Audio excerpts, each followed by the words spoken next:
Hi everyone.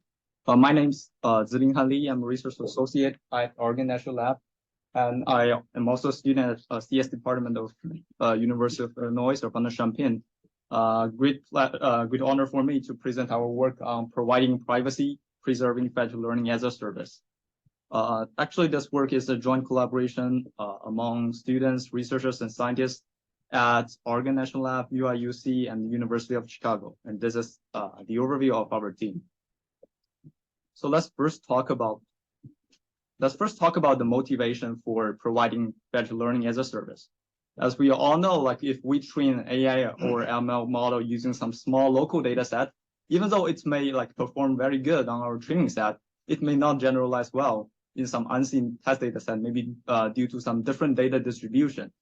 So like in practice, the practitioner always like to have more and more data resources from different places to train their data set.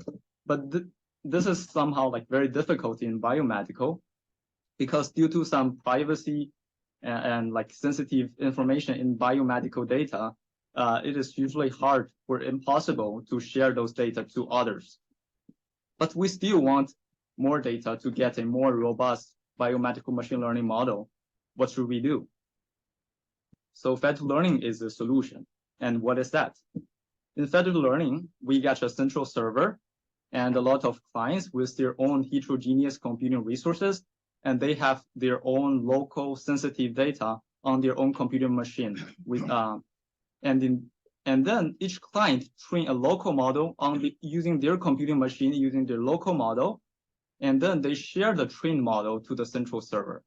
And the central server aggregates them in some way, for example, doing a weighted average, and then send the aggregated model back to the clients for further round of training and so on and so forth. In this case, the final model still utilizes data from different clients without actually sharing those clients, without those data leaving their local computing machine. It sounds good. However, set up this federated learning experiment can be very tedious for domain experts, like for biomedicine people.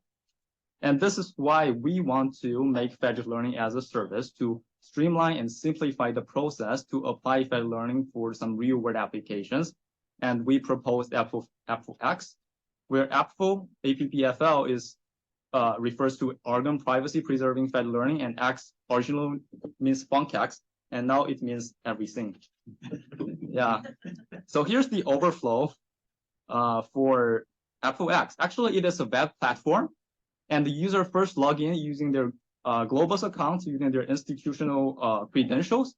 And after they log in and they want to start a federated learning experiment, they first create a Globus group and then invite collaborators using their institution emails. And the collaborator accept the invitation. They also receive a clear documentation to set up a Globus compute endpoint on their computing machine. And they also install our APPFL package on their computing machine. After that, they provide their Globus compute endpoint ID as well as a data loader file to load the data on their local computing resources. And that's fine. All those data, all those information are provided, users should provide them in our front-end web page. And then for the group administrator, when they want to start an experiment, they can go to our server configuration page and check whether all the clients have set up their Globus compute endpoint and whether they have already started. And after that, they can choose what kind of FL algorithm they want to use, what is the model architecture, loss function, and hyperparameters.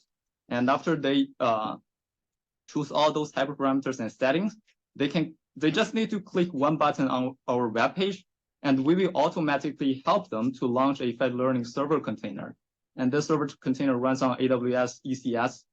And this server container uses Globus compute to send local training function to the client endpoint and retrieve the result. And as we all know, Globus compute have size limitation for function argument and result. So we use Amazon L3 for transferring large model so that we can, this can like train more complex machine learning model.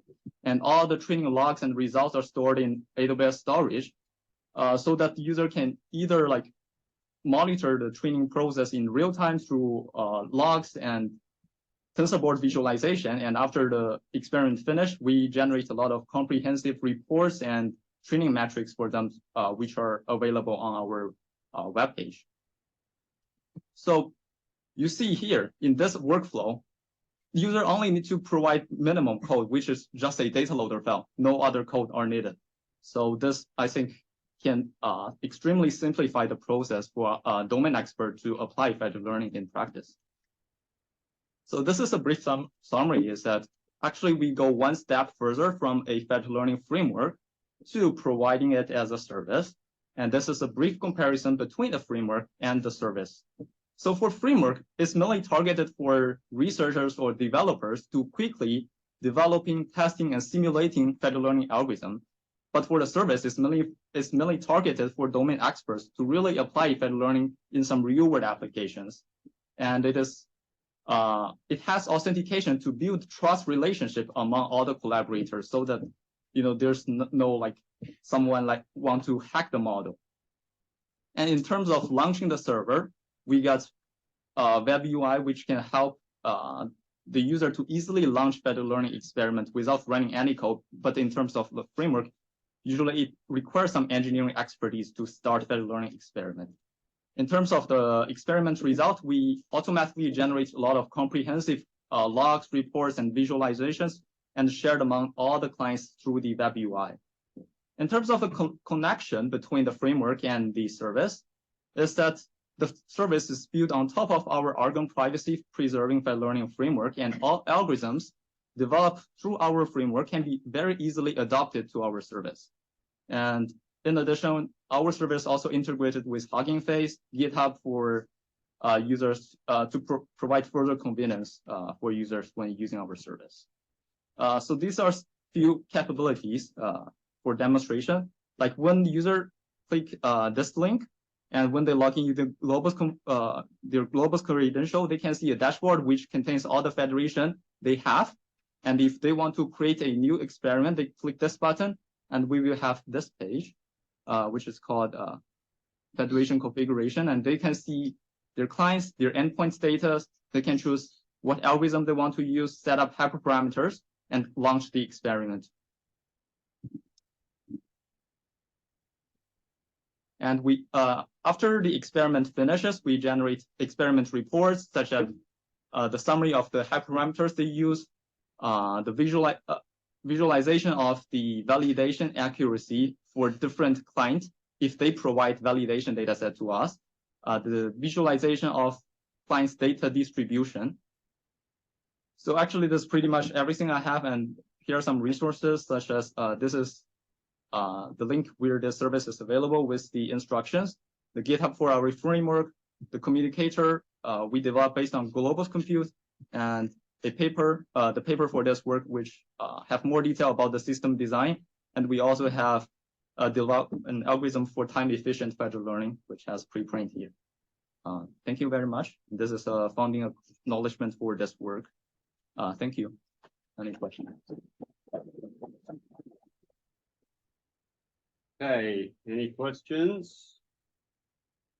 Any questions on Zoom? Okay, do you want to read one? Yeah. Why wouldn't you make a similar site where people pool their data and random people can query the API for specific data?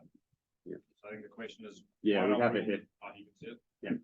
Also, the question is, why not make a simpler site where people pool their data and random people can query API for specific?